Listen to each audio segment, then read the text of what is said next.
So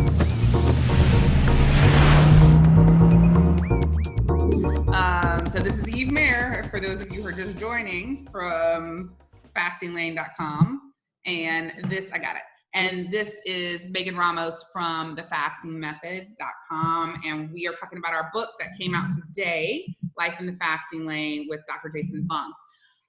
The reason I wanted to write this book is when I stumbled onto fasting because of Jason's book, The Obesity Code, I loved the book. It changed my life, but I needed more.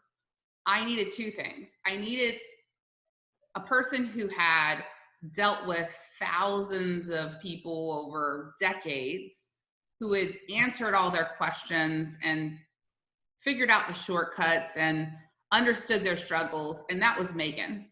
And I didn't know Megan existed.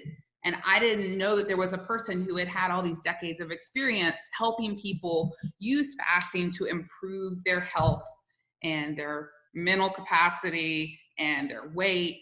And I needed those questions answered, like just dumb questions and little questions and embarrassing questions. And I needed Megan in my life. And I'm very lucky. She personally coached me through so much of this because I was part of the fasting method. And there are memberships where you can get personalized coaching, which is right for some people. And some people just need information, and that's totally fine wherever you're at.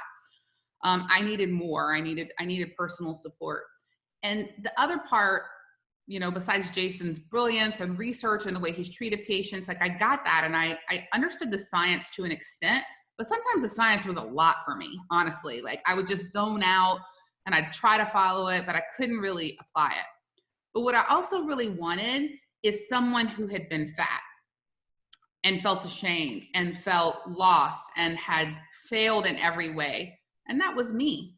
And I couldn't find that voice of somebody who had done every diet, done binge eating rehab, treatment for 40 days, been hypnotized, gone to therapists, had fitness experts, done every different kind of on the market diet, magazine diet, used medication, used diet pills, and had 3 failed bariatric surgeries. So I couldn't find someone who sucked as much as I did. I couldn't find someone who had failed as much as I did. So I peaked at 300 pounds. I had pre-diabetes and health issues and infertility issues and PCOS and recurring bronchitis and all these issues. And I don't know. I think I found a lot of people who maybe got to this, they looked like models and they had discovered fasting and thought, they were 120 pounds or 130 pounds, which I'm super happy for them, but that's not me, right? I don't think I'm ever going to see those numbers since I was maybe 10.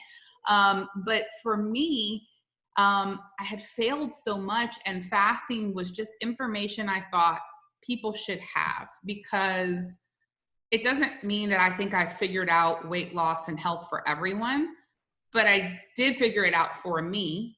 And I do think if I had had this information 20 years ago, I would have had a very different life without medical expenses and a bad immune system and surgeries and fertility treatments. And I feel like people deserve that information. And I also want to be as lazy as possible. I also want to put in the least amount of effort as possible into my weight and into my health. And I know there's much better people than me out there who work out all the time and do things really well. I'm not that person. I would like to be as lazy as possible and get the largest amount of reward out of it. And I just wanted somebody who had failed the way I did to tell me what fasting was really like, because I had so much fear around it. And so we created this book, Life in the Fasting Lane. Diane, thank you for asking why it's different. We don't think that there's ever been a book before that combines a doctor, one of the best doctors in this industry, a researcher who has treated thousands of people, and just an everyday person who was super good at failing, who finally found success through fasting. We wanted to tell you the truth. We wanted to tell you in the most simple terms. And we also wanted to deal with this from the emotional and lifestyle side of things. It's not just about your body. Whether you're trying to lose 5 pounds or 500 pounds, you have your own journey of shame, or frustration, or hopelessness, or just a little bit of weight you want to lose. Everybody has their own story, and accepting all of those differences and making it possible for you to succeed is what we wanted to do through this information. Megan, can you talk a little bit about all of the people that you have worked with over the years and some of the recurring themes that you've seen with the emotional side of things? Women, how they feel; men, how they feel; people who have failed their whole lives and gone to their doctors time and time again to try and pursue better health. Can you tell us a little bit about those people? Yeah, absolutely. And nowadays, with people growing up on more processed and refined foods, we're seeing a lot of men have these struggles too that were commonly only associated with females. Like it was next to impossible for females to lose the weight, that we had all these complicated hormonal issues that our male counterparts didn't. And nowadays we're seeing even more men struggle and not be able to navigate the emotions that come along with that.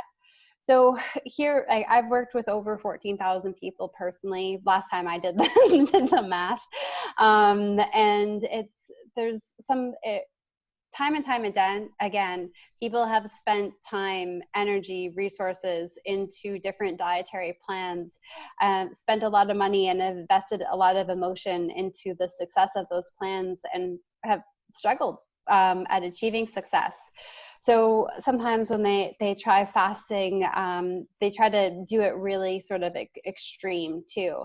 And they don't try to fit fasting into their lifestyle and utilize it as a tool and as a therapy to help them get their weight under control, because they're so emotionally burned out already from trying so many weight loss things at start. But I just want to assure everyone who might not have tried fasting yet, who's listening to us today, that it is a successful tool. And, let the motto be progress, not perfection. And, fasting, you're going to get great results with fasting, but don't bring in those emotions with those miracle diets that you tried in the past. Every day you fast, every day it becomes easier. Every day that you stick with it, you generate more success. But there's a lot of issues that we're experiencing right now just with the emotional side of eating, especially when it comes to stress. We have all been brought up, I think, to let food be there to comfort us when we're feeling down, when we're feeling lonely, when we're feeling anxious and like life's spinning out of control. So right now, that's an issue that I'm seeing a lot of people struggle with and realize that, hey, food is my best friend. Food is there to help support me and comfort me. And there's a lot of people, both men and women right now, that are struggling to overcome that. And they're starting to recognize that, hey, I'm not actually hungry, but I've got this deep emotional connection to eating food to cope with stress. And during happier times, people start to realize too that they use food to help them celebrate all of life's successes. Let's reward getting that promotion at work with this great indulgence in food, or let's celebrate a birthday with a big 7-layer chocolate cake. And that's how we choose to celebrate, is also with food. So many people that I've worked with have joked and said, geez, even after years of therapy, they haven't learned that much about themselves till they start to try to fast and modify their diet and realize that they have this deep emotional connection with food. And then there's just sort of sugar and carbohydrate addiction too, because these foods, these processed and refined foods, are designed to make us addicted, designed to keep us coming back to the store and purchasing more. And it really sort of throws off our bodies, and it causes our bodies to crave, these dopamine hits that we get, especially when we eat sugar. And it's very similar to that of like having cocaine, is a similar response within the body. So it's tough. And these are some of the issues that we try to break down in the book, from Eve's journey. And Dr. Fung sort of breaks down the science of, how sugar elicits that same effect as like cocaine does in the body, and how it's designed to keep you wanting to drive more. And then we talk a lot about the practical aspects, what to do, how to find that peace and how to celebrate those successes without utilizing food as your friend. Megan, I was absolutely addicted to sugar. I mean, I'm sure I still am. I eat a lot less of it for sure. I do have it sometimes and I love it. It's definitely my drug of choice for sure. But when things started happening with the pandemic and when I started feeling very stressed and scared, which I would say was probably about a month and a half ago, I had a whole week where I couldn't fast. And I've been fasting for 2 years. Most of the time my schedule is 18-6. I eat lunch and I eat dinner. Sometimes I have a snack in between lunch and dinner. One of the reasons I think I do that sometimes is because I have a surgically altered stomach and it's smaller, so I hold less food. So I tend to get hungry in between. But like developing that fasting muscle took a long time for me. And between 12 and 7 is, or 8 is usually when I eat. But when I got upset and I got stressed out, I ate. I found comfort in eating, and I started eating things I don't usually eat, more sugar, more carbs, and I really wanted to comfort myself. And I see a lot of people right now who are self-isolating at home, ordering and filling baskets with muffins and cake and cookies and baking. And I understand it. Like, I get it. It's a scary time. We're worried about our country. We're worried about our world. We're worried about people we love. We're worried about economies and money. And man, it's so tempting to just sit there and eat these foods that give us comfort. So the place that I got to is after a week of doing that and not feeling too good, I stopped and was able to eat better foods for myself. And I was able to get back into my fasting routines, which after 3 days of it sucking, it got better.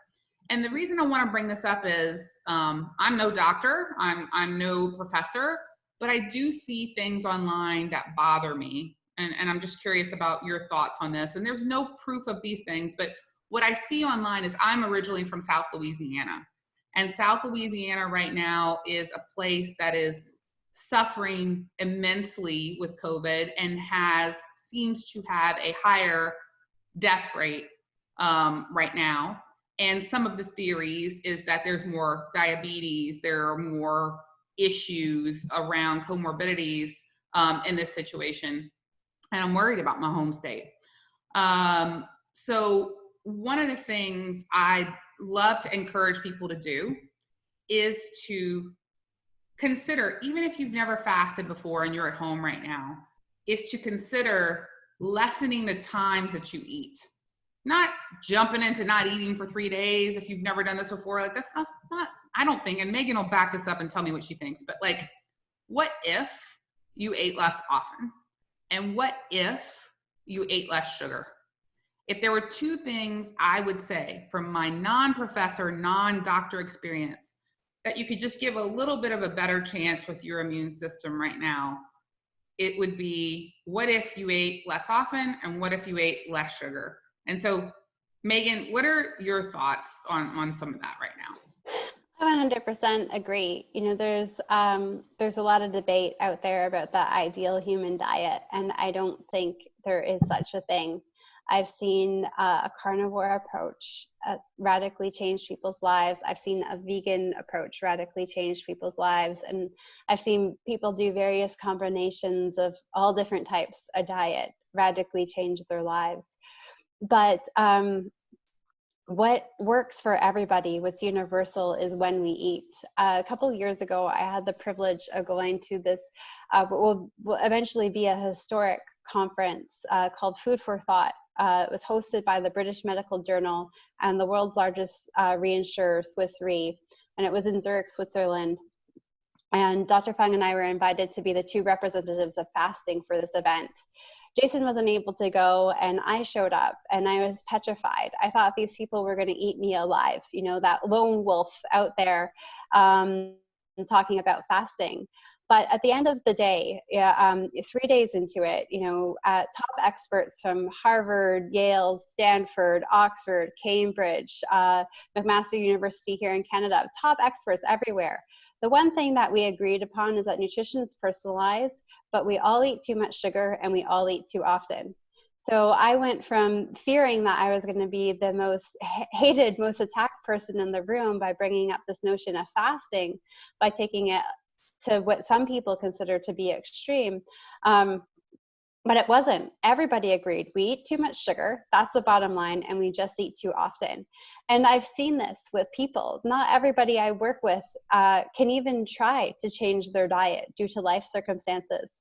But by snacking less and eating less often, we were able to help them come off of medication. We're able to help them lose weight. Will they always be in ideal health? Maybe, maybe not, depending on a bunch of other circumstances, but we can really help improve the quality of their life. And, I don't think people need to do radical fasting. Like if you're brand new to this and you're feeling really overwhelmed because we're in a pandemic situation and you're in isolation at home and you're stuck with the food that you have and it's just really overwhelming on so many levels, you don't need to go out and do 24 or 36 or 42 hours of fasting. You don't have to fast for 5 or 7 days. Just stop snacking. Go back to the basics. Think of the Leave It to Beaver days. Beaver was not allowed to eat before dinner or he'd ruin his appetite. And he wasn't allowed to eat after dinner because Mrs. Cleaver said that meant that he didn't eat enough broccoli. But he still ate breakfast, lunch, and dinner. And think back to your grandparents, how my grandparents and my great-grandparents grew up. They never had weight issues. And they didn't eat perfect diets. Growing up, my grandmother growing up in the 30s and the 40s and the 50s, like the food was what it was. That's when Coca-Cola was becoming popular. That's when processed breads were coming out, quick and easy dinners as women started to enter the workforce. And less dinners were being made at home back in those times. And they didn't have weight issues because they were really mindful of when they ate. And even under normal circumstances in a non-pandemic world, I honestly think that the rates of obesity would absolutely drop and we would no longer have an obesity pandemic if people just stop snacking. I've seen the power of that for people that are in the fasting method community and have been working with me on our group fasting challenges every week. We've been demonstrating, with thousands of people every week, the power of no snacking during this crazy time, hearing how blood sugars are going down, how blood pressures are going down, people are needing less medications, people are losing weight, not even doing crazy fasting, just not snacking, going back to the basics, going back to those Leave It to Beaver days where you just ate breakfast, lunch, and dinner, or lunch and dinner, and regardless of what it is during this time. I love that, Megan. And it's interesting. So Megan and I are here talking about our book, Life in the Fasting Lane, that is out today, April 7th. How can you get this book? You can go on Amazon, you can go on Barnes & Noble, you can go online to any bookstore, you can get it on Kindle, you can get it on an audiobook, you can get it anywhere. You can go to fasting.fyi/book. You can go to thefastingmethod.com. You can go anywhere and get the book. Let's say you're worried about money right now, because a lot of people are freaking worried about money right now. Then don't buy the book. It's at the library. Sign up and get it at the library. We don't care. We want you to have the information. We both have sites, thefastingmethod.com and fastinglane.com, that has ridiculous amounts of free information, podcasts, videos, things that you can read. So whether you want the book or you just want some free information, great. Either way works for us. One of the things that Megan was just talking about was like returning to a simpler time. And my family and I live in Carrollton, Texas. We have been home now. Tomorrow will be 1 month. We started to self-isolate before the city asked us to. We have not gone anywhere for a month. That's not true. My husband did go through drive-through pharmacy to get 2 prescriptions, regular prescriptions for us. And then that's been it. Everything else we've had delivered, and we've stayed home, and we are doing our part to stay home and support our medical workers and have our best chance to, be healthy and keep other people healthy. And it's weird, right? We're home all the time. I'm home with my husband and my daughter, who's 13, and my dog. I'm so thankful for my dog. And I'm home with my favorite people in the world. And I still get sick of them. And I still get frustrated that I don't have somewhere to go. And we have had a couple of arguments, which is not typical. They haven't been big arguments, but they've existed. We're stressed. Most of us feel grief at this point, but we're not sure if we should feel grief because perhaps we know someone that's sick, or maybe we don't, and we just see it out in the world. Perhaps we're happy with the way things are being handled in our county or our country, or perhaps we're frustrated with it.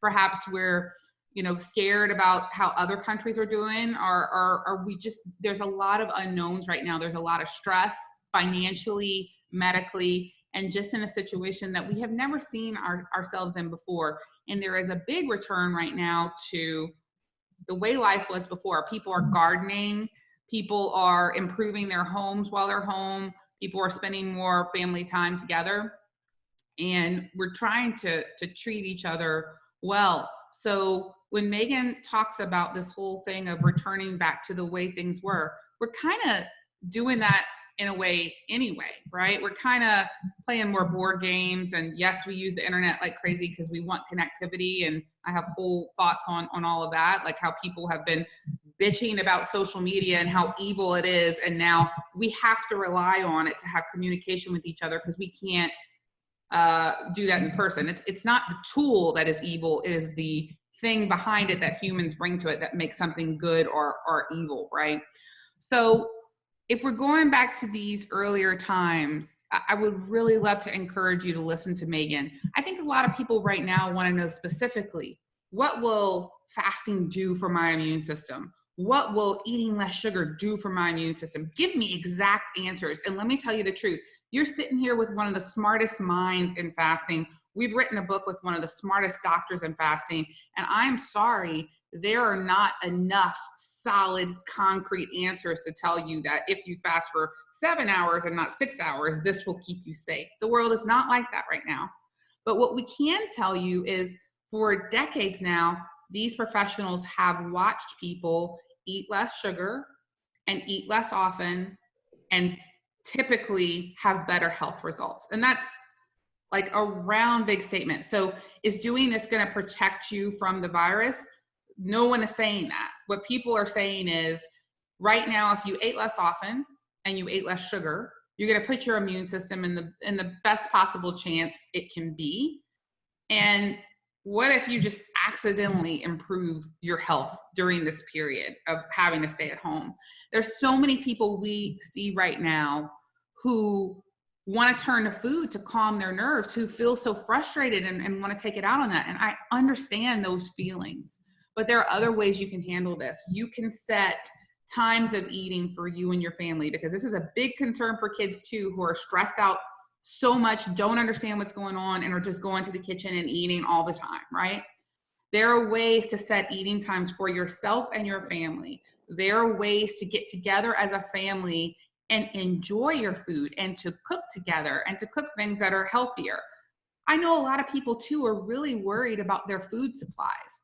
Well, guess what eating less often does? It makes your food last longer, right? So now you can spend less money, and now you can have food for longer and not worry about it as much. So I'm not saying this solves all your problems, but I am saying that this is something to look at that could help a little bit with you and your family's health right now that you're in control of. So Megan, one thing that I will say is, in a world right now where I am so filled with anxiety and frustration and feel like I have no sense of control, I will admit that for the first time a little bit, and Megan knows me very well, I mostly hate fasting, right? I mostly hate it. I mostly am not good at it. I've never had the unicorns and euphoria and rainbow that other people get, and I'm very jealous of them.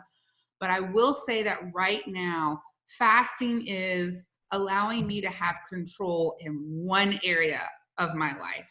And there's just not a lot of areas we have control of right now, and it's fearful.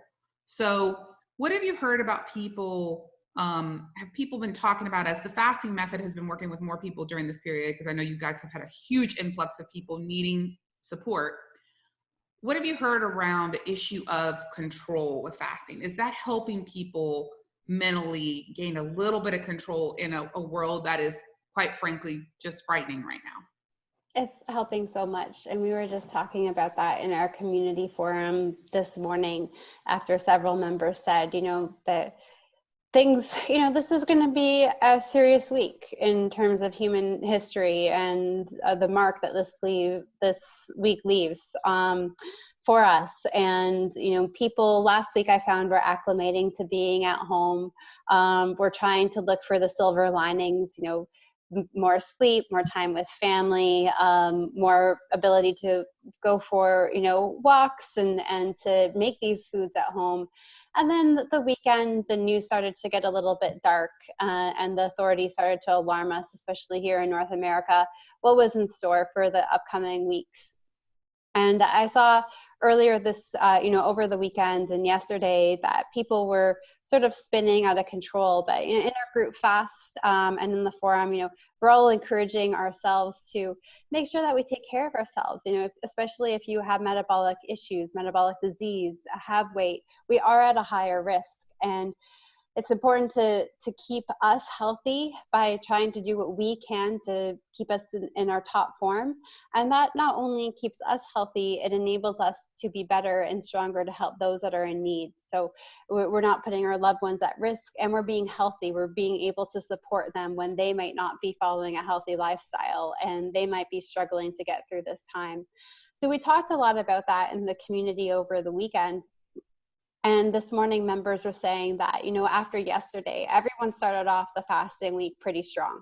They started off Monday with a really good fast, and how today they were feeling that in a world that doesn't leave them feeling very much in control of anything right now, they felt in control of their bodies. They felt like even though they still had these cravings, they had control over these cravings, and that they were ultimately in control of their health right now.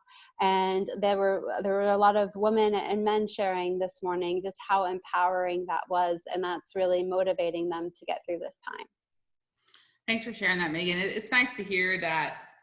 I don't know, I feel more connected with people when I hear that they're feeling the same way I do, because sometimes I just think I'm going crazy, or that like I'm so sad or I'm so worried and I'm just, ridiculous. And it makes me feel good to know that other people care, that other people worry, that other people are trying to find ways to better themselves and help each other during this time. So thank you for sharing that so much. I'm going to talk a little bit more about the book because I hope that you guys check it out. It's available today, April 7th. It's called Life in the Fasting Lane: How to Make Intermittent Fasting a Lifestyle and Reap the Benefits of Weight Loss and Better Health by Dr. Jason Fung, Eve Mayer, and Megan Ramos. It's available online just about anywhere, and it is available in the US and Canada now, and I believe in the UK, New Zealand, Australia in 2 days with Hay House, and it is being translated and going to be available in several countries, including it'll be in French, Portuguese, Korean, German, Spanish. Yeah. Many languages. I've kind of lost track a little bit. I've totally lost track. But a lot. So it's coming. I know a lot of you are like, when will it be in my country? When will it be in this language? It looks like it's going really well and will be with multiple publishers in multiple places all over the world in multiple languages. So I want to tell you a little bit more about what's in it. And so I'll tell you, I'm going to read you the table of contents and just tell you some of the things that we cover. The science of fasting, beyond science, the mental and emotional benefits of fasting, hormones and the hunger bully, forget calorie restriction, a path to healthier eating, prepare to think differently about food, ready, set, goal, get your house in shape and your family on board, sex, pregnancy, and fasting, working with your doctor, letting go of shame, fasting simplified, stop snacking, stepping into fasting, exercise for health, not weight loss, feasting without guilt, meeting your goals and going the extra mile, solving health complaints, mind tricks while fasting, fasting with a social life, getting back on track, finding a community, living your new life, and is bariatric surgery for you. So let's say, let's see what Levi's telling me. I'm my lovely assistant from upstairs. Guys, there's a couple things we want to ask you to do. I haven't even told Megan about this, but I hope she's up for it. When you buy the book, we really want to hear from you. So there's all kind of ways you can get in touch with us. First, we would absolutely love your book review. I saw 2 last night, our first 2, Megan, on Goodreads.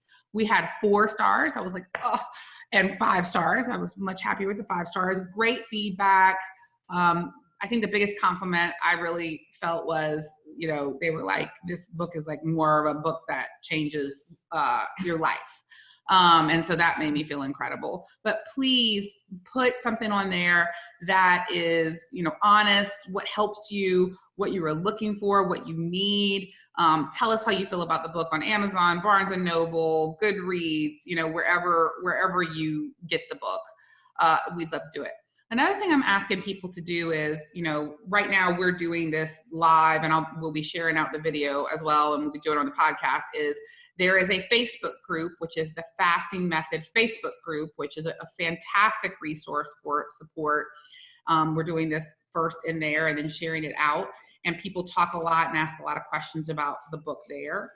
And then fastinglane.com, we post all the things about the book there, and we'd love for you to show it. But one thing I started asking people to do, Megan, which I'm trying to come up with a creative idea of how I want to use this, is I'm asking people to hold up the book, because they were getting them last night and they were excited, and I was so excited. Hold up, and they would like post a picture of the book, and I'm like, no, like I want to see a picture of you with the book. Like this is like, I've seen the book, it's cool, it's pretty, but I want to see these people. I want to see these people of different ages and different sizes and different, you know, just like all kinds of different people all over the world holding up the book that they're turning to right now. So I've asked people to please post a picture of themselves with the book. I want to take that, and I think I'm going to give it to an artist friend of mine, Lisa Wigger, and ask her to like make a piece of art for me out of that, so I can see like the faces of the people that read it. So that was my thought last night as I was on my almost 1 month stay at home. I'm going a little crazy, Megan, perhaps. But Megan, where do you want people to interact with you about the book, ask questions about the book, post their pictures, and give us feedback? Like, what are some good things for the Fasting Method? I mean, connecting with us, we have the Fasting Method Network Facebook group. You can tag us at Fasting Method on Instagram and on Twitter, and we'd love to see your posts and share them and hear what you're thinking about the book. And if you're in our Fasting Method community, we have a monthly community membership, and we're offering a couple of week free trial now to people out there that are struggling and do need help during this time. And we have a really active forum. We have really active group fast, and we have all these really active live interactive groups. I think I said interactive 19 times. I need a nap. I have pandemic scrambled brains. But we have these live focus groups where you meet up with our fasting team, and you meet up on various topics. So we love to hear what you're thinking. So if you're in our community, make sure to post your photo with our book in our forum, and to share your thoughts in our focus groups and in our hangout rooms. So thank you everybody for all of your support. We would like to thank HarperCollins for being our publisher, and Rick Broadhead, who is our agent and put up with us for all these years. But this has really been a dream come true, and we're excited that the book is out. We hope that it helps you. We hope that it helps you. And I always say this, and I know they think I'm crazy. It's like to your health and hotness. Like when I started this journey, and Megan knows this, I just wanted to get hotter. Like I really wasn't like this great person like so many of you I met is. Like, I want to improve this disease. I want to be able to, no, I just wanted to like look good in a bathing suit. And then accidentally, as I went along the way, my health started to get better, and I was just kind of surprised. And then I was kind of into that too. So then I just thought I could be healthy and hot, which worked out pretty good for me. But I think that this book is different. And what we hope is this book reaches you at a place where you're not judged, right? Like Megan was talking about, we have people who read this book that are vegetarians. We have people who read this book that are carnivores. We have people who read this book who actually don't even change anything about what they eat and simply change the times that they eat. I don't pretend to know what it's like to live in your body. And I could not find the answers for my health and my body. So our hope is that this book is here for you to find a way. One of the things I'm most excited about is like fasting is available to anyone. Fasting is not a fad. I remember for years being a girl from South Louisiana and having friends that were Muslim and Buddhist and hearing them talk about fasting because of their religion and just having this misconception on, oh my gosh, this is so unhealthy. And then being told the past couple of years that Catholics fast too. Well, the Catholics I knew in South Louisiana did not fast, and I did not know that.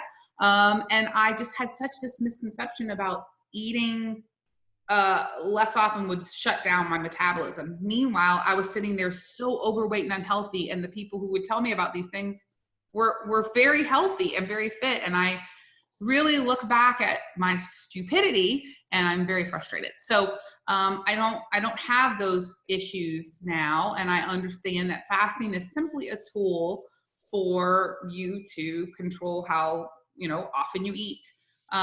Megan, can you talk a little bit about feasting? Because especially right now where there's not a lot of, not as much excitement. You don't go to restaurants currently because we don't leave the house. And there's some people that are unable to do that. I think one of the misconceptions I had about fasting was if I'm going to be a person who fasts, that means my joy of eating has to go away. The people who fast must be really boring people who are skinny and don't like hamburgers and don't get excited about food. And I didn't really want to be one of those people. Like, it sounded tremendously boring.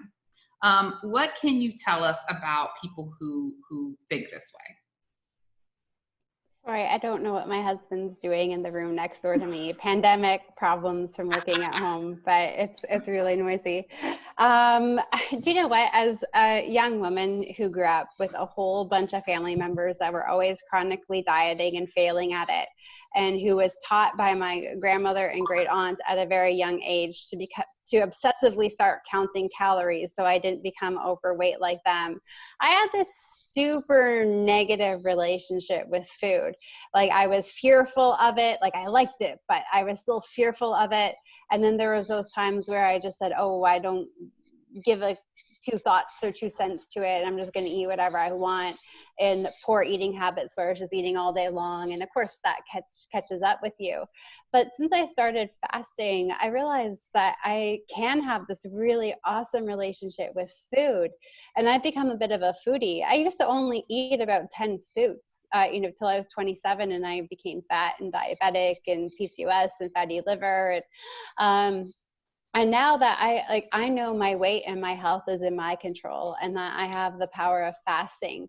So I love cooking new things. I love trying new things now. And it's so strange, like, for my family members to see me and, hearing me cook with duck fat. My mom just thinks that's such a bizarre thing. Like, who has her daughter become? But I feel like food is my friend, and food is something that's there to nourish me, real food, and something for me to enjoy without ever feeling guilty for it, because I have this tool of fasting. And, I've worked with thousands of people, men and women and all different age groups, and they start to feel the same way. They have this food freedom that they never experienced. Food was no longer the enemy. Food was no longer going to end up on their waistline or in their thighs or in their butt. It was something that was there for them to enjoy, because they now have this power of fasting. So if anything, I think fasting helps keep the foodie population alive and thriving in all different types of ways. Megan, I want to ask you something. I've heard some people who have heard the things about COVID, and that, diabetes is definitely leads to higher death rates with COVID. And I've heard a lot of people be like, but right now, does it really matter? Like, if I eat better right now, it's not going to change anything if I eat better for a few weeks. Can you talk a little bit about when you guys use fasting, and I'm talking about intermittent fasting, how quickly can someone see a change in their blood sugar levels with diabetes? And I'm not asking for exact dates. So what I'm asking is, if someone were to eat less sugar and eat less often, is it realistic to expect they would have any kind of positive moving result within a week or two? Would anything change, or does it take, do I need to eat no sugar and fast a whole bunch for 4 months to really see a result? Well, it is obviously going to vary from individual to individual, but I find on average, most people come off of insulin within 6 to 8 weeks of when they start implementing fasting and trying to cut the sugar out of their diet, or at least scale back on it. At least through the weekdays. So I would say about 6 to 8 weeks for that. Sometimes we've worked with so many people that just suddenly after a few short fasts are able to dramatically reduce their insulin intake too, because they see their blood sugar levels come down so quickly. So it is something that if you just give a few weeks, you're going to see some pretty dramatic results. I mean, I really like that. And we don't know the magic tipping point. But what the heck else do you have to do right now for most of us, right? Like we always say like, oh, when I'm less busy with work, when this is going on, when I have more time, like I'll make better food and whatever, like might as well do it now, right? Like we're all at home, and most of us are at home if we are able to, and we're not essential workers that are having to go out, and we all have less time, and we all probably have less money. This is the perfect time to try intermittent fasting. It's the perfect time. And like when I say that, once again, let me be clear. Step 1, snack less. Like if you eat 10 times a day, tomorrow I want you to try something bold. I want you to eat 9 times. Like seriously, that is all we're talking about. You don't need to get crazy. Just eat 1 less time tomorrow and see how it goes. And at first you're going to be like, man, I'm really hungry during this time. And the next day, do it again. And honestly, for most people, at least for me, Megan knows better people than I, it sucks at first. You're like, I really liked eating that 10. It was really fun and relaxing. Just go through it. Have a big glass of water and eat 9 times that day. Do that for 3 days. And I bet you like on the 4th or 5th day, it will suck less. It will probably still suck, but it'll suck less. And then a few days later, you might just be okay with it and be like, I can eat 9 times a day. Do that for a little while. And then the next day, try eating 8 times a day. Like, I'm serious. I know people think that's silly. I literally used to eat 10 times a day because I was told to do that to try and lose weight. Guess what? I just got fatter. I just got unhealthier. So at least for me, that was not a good plan. And I'm all amped up. All right. I'm amped up because I've been fasting today, and I always get like that. All right. So we're going to wrap up here. This is our book. It's Life in the Fasting Lane. We really want you to get it. We don't care if you buy it or get it from the library. We just really want you to get it and have the information and see if this is right for you. If you want to lose 5 pounds, if you want to lose 300 pounds, I think it's a book to look at. If you want a better relationship with your body, your mind, food, if you want to understand the possibilities of fasting better, I think it's a great book to look at. I think if you're not a scientist, like Megan and a doctor like Jason, and you like need it at a simple level to be understood, that would be me. I think this is a book to look at. So please check out Life in the Fasting Lane. Please follow Megan at thefastingmethod.com. Please go to my site, fastinglane.com. Send us questions. Anything else? Megan, what else should we say? Just keep us posted. None of us have to go through this alone. And like Eve said, we have so many resources. We have resources for free. We have resources that you can pay for, or some really personalized resources if you're really struggling and need more help. But don't think that fasting isn't for you, and just take it step by step. And I promise you, every step will have a lot of rewards along the way. Thank you so much, Megan Ramos. Thank you guys so much for tuning in. Kim Taglia says she's ordering our book today and she needs our support. Kim, you have it. Post a picture for us.